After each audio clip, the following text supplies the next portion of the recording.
Last week, a congressional aide told reporters that the NSA hasn't been collecting data on the behavior of American citizens for the past 6 months.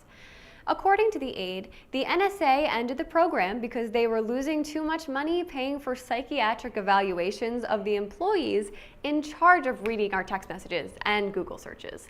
Apparently, since the passing of the Patriot Act in 2001, over $20 billion have been spent specifically to keep these employees from losing all faith in humanity and going insane.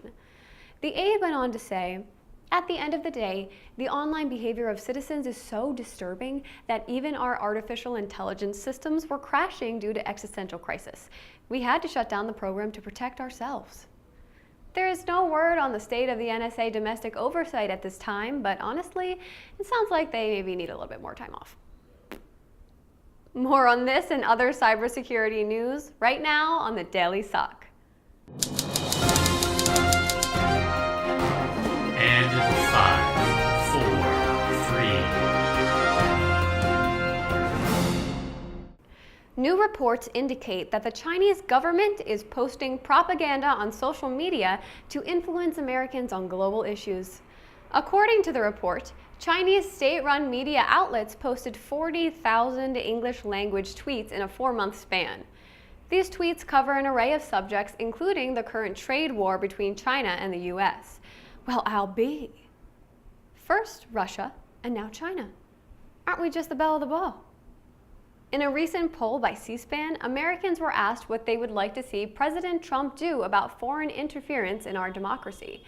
Perhaps misunderstanding the question, or perhaps fully understanding the question, most Americans said they'd like to see the president turn the situation into a reality TV show where foreign superpowers compete to curry the favor of American voters.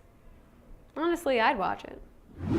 Next up, Microsoft introduced a new feature in Windows 10 where updates will automatically uninstall themselves if they cause problems. Since the feature rolled out, users are reporting logging into their computers and being shocked to see that they are now running Windows XP instead of Windows 10. No matter how many updates or reinstalls they ran, the computer would always revert back to Windows XP. A spokesperson from Microsoft said that they are looking into the issue. But for the time being, if everyone could just use Windows XP for a while, that would be great. Possibly related, Windows users haven't reported such high consumer satisfaction since the early 2000s. Finally, a vulnerability was discovered in car alarms made by 2 companies, Pandora Car Alarms and Viper.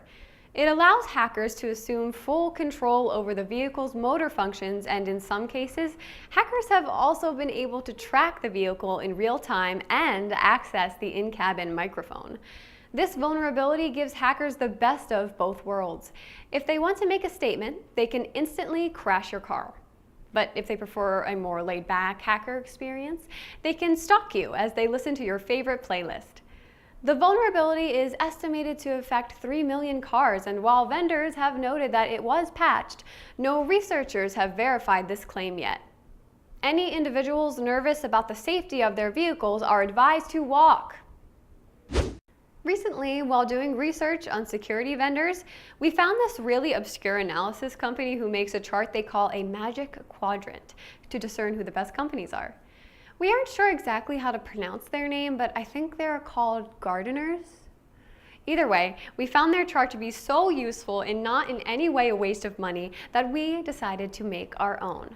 I am excited to introduce to you the very first edition of the Daily SOC's totally unbiased and very useful quadrant.